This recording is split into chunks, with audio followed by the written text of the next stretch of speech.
O sudário de Turim. Em 1988, a datação por carbono revelou que ele era uma falsificação. Mas agora, no fim da vida, um cientista alega que descobriu novos indícios de que o sudário pode ser autêntico. Acredito que posso chegar bem perto de provar que ele foi usado para enterrar o Jesus histórico. O Santo Sudário. Turim, Itália. Em 8 de outubro de 1978, na cidade italiana de Turim, houve um evento sem precedentes. O sudário de Turim, o objeto mais misterioso do mundo ocidental, seria finalmente examinado por cientistas. Durante 120 horas, o PPST, Projeto de Pesquisa do Sudário de Turim, faria milhares de testes no pedaço sagrado de linho de 4 metros e 26 centímetros de comprimento, que muitos acreditam ter sido a mortalha de Jesus Cristo. Abrimos a caixa de Pandora e criamos toda uma série de novas perguntas. Muitos temiam que as suas descobertas pudessem abalar as estruturas do cristianismo. É como um drama de tribunal, diremos, isto é real e este é Jesus. Ou, não, é uma fraude, vocês foram enganados e, consequentemente, a religião e a fé são uma piada. Um dos principais membros da equipe do PPST era Ray Rogers, químico altamente respeitado do Laboratório Nacional de Los Alamos. Rogers era partidário da ciência, não da religião. No entanto, ele ficou absolutamente fascinado pelo sudário. Para ele, era um grande mistério, esperando para ser revelado. Eu não acredito em milagres que desafiam as leis da natureza. A jornada científica que levou Rogers e dezenas de outros cientistas ao sudário de Turim começou com o fotógrafo amador Secondo Pia, que em 1898 bateu a primeira foto do sudário. E a imagem revelou algo que ninguém havia visto antes. Quando Secondo Pia bateu aquela foto, quase deixou cair a chapa. Ele ficou assustado e disse, meu Deus, eu estava olhando para o rosto do Senhor.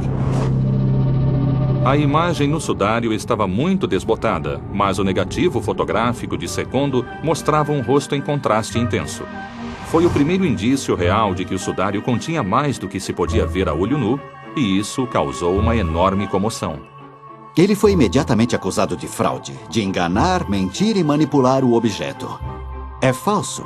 E foi somente em 1931, quando Giuseppe Henriet pôde fotografar o sudário pela segunda vez, que os cientistas de repente pensaram, mas espere um pouco, talvez valha a pena examinar isso mais de perto. Mas os cientistas não tiveram a oportunidade de examinar melhor o sudário. Mais 40 anos se passariam antes que houvesse um novo avanço, graças ao então moderníssimo analisador de imagens chamado VP8.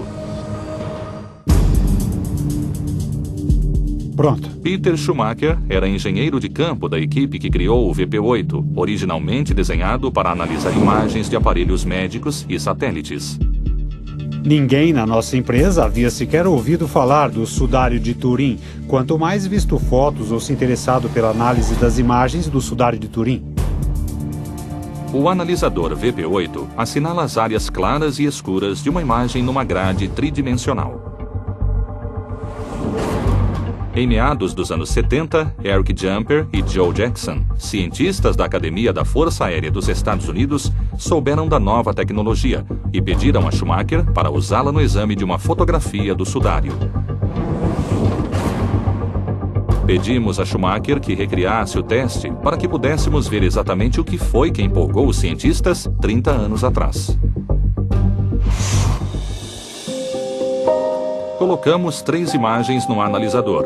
Um autorretrato do grande mestre Leonardo da Vinci, uma fotografia de um membro da nossa equipe e uma foto do sudário de 1931. Primeiro, Schumacher examinou o autorretrato em carvão de Leonardo da Vinci para mostrar a reação do analisador a um desenho ou pintura, que, segundo alguns, seria exatamente o que está no sudário. Se fosse pintado, ficaria parecido com o desenho do Da Vinci, cujo resultado é praticamente a aparência de ruído. É um contraste bastante suave. Em seguida, queríamos ver como ficaria uma fotografia normal no VP8. Testamos a foto de um membro da nossa equipe. Na realidade, as faces do Jim não são assim tão achatadas. As sobrancelhas dele não são sucadas na testa e o nariz não está borrado no rosto todo. É assim que ficam as fotografias colocadas no VP8. Ele não revela a altura ou profundidade reais, coisas que compõem uma verdadeira imagem tridimensional. Mas quando uma imagem do sudário é colocada sob o analisador, algo extraordinário acontece. De repente, vemos contraste que tem realmente relação com altura e profundidade, uma distância verdadeira. O nariz é mais proeminente. As faces são arredondadas. O cabelo tem forma e acompanha a cabeça. A imagem toda tem dimensões. Os resultados obtidos por Schumacher aprofundam o mistério que começou com Secondopia. Como essa imagem se formou no sudário? O sudário é uma imagem muito singular. Ela é uma peça única em todo o mundo. Não existe nada parecido. Um relevo tridimensional, frente e costas de um ser humano inteiro. É a única que existe. Não há outra, em lugar nenhum, de forma alguma. Eu não sei como ela foi feita e nunca ouvi falar de alguém que saiba. Existe apenas o sudário de Turim.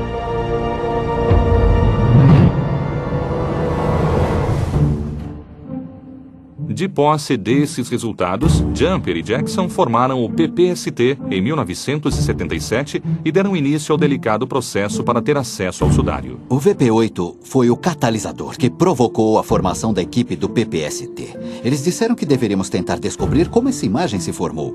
O maior problema sempre foi o acesso ao tecido em si.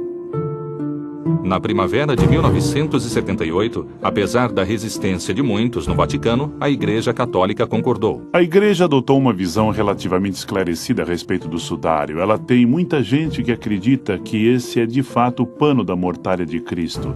E esses não querem ninguém se intrometendo com o sudário. O outro lado da moeda é que, impedindo os cientistas de examinarem, nunca se saberá qual é a verdade. Finalmente, quando conseguimos a permissão para examinar o pano, a ciência, pela primeira vez realmente na história, pôde aplicar o verdadeiro método científico sem se limitar às fotografias. Para ter acesso, o PPST não poderia propor nenhum teste ou exame que marcasse ou extraísse fragmentos do sudário. Os testes deveriam ser não destrutivos. Boa parte da população não desejava que ficássemos mexendo à toa no objeto sagrado. A equipe do PPST teve apenas 5 dias para examinar o sudário e trabalhou incansavelmente para descobrir como a impressionante imagem se fixara no tecido. Barry Schwartz foi um dos poucos repórteres fotográficos que puderam registrar o evento. Foram feitas espectroanálises. Sam Pellicore usou um espectrofotômetro. Foi realizado um mosaico de fotografias. O sudário foi fotografado com fluorescência ultravioleta. Foram tiradas radiografias com fluorescência e imagens com reflectância. Os testes feitos por Ray Rogers revelaram que no corpo principal do sudário não havia nenhum traço de pigmento, tintura ou agente aglutinante próprio das tintas. Isso significava que o sudário não fora pintado nem desenhado. Mas a revelação mais fascinante de todas foi a história revelada pelas manchas de sangue no tecido. Quando alguém é torturado, como segundo a Bíblia aconteceu a Jesus durante a crucificação, as paredes dos glóbulos vermelhos se rompem, liberando hemoglobina pelo corpo. A hemoglobina é rapidamente decomposta, gerando altas taxas de bilirrubina e os ferimentos começam a coagular. A análise do PPST mostrou que as manchas do sudário correspondiam às secreções de sangue coagulado com taxas extraordinariamente altas de bilirrubina, totalmente condizentes com o trauma da crucificação. E havia ainda a prova da fotografia com fluorescência ultravioleta que revelou outra pista incrível, invisível a olho nu. Foi possível ver com clareza as manchas de soro ao redor das manchas de sangue que estavam invisíveis até que nossa equipe fotografou o sudário com luz ultravioleta fluorescente aproximadamente 2000 anos depois que esse homem foi assassinado. O soro é o componente líquido do sangue. Ele é composto principalmente de água e suas manchas eram invisíveis no sudário até que ficassem fluorescentes sob a luz ultravioleta.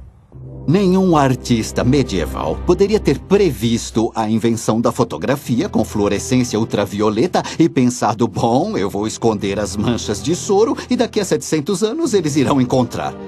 Me poupe. O PPST tentou determinar como a imagem no tecido foi criada. Conseguiu encontrar uma resposta. Temos uma imagem sobre a qual a ciência moderna, com todas as suas técnicas e tecnologia, e pelos padrões de 78 tínhamos o que havia de melhor, não conseguiu responder uma pergunta simples: como essa imagem foi parar nesse pano?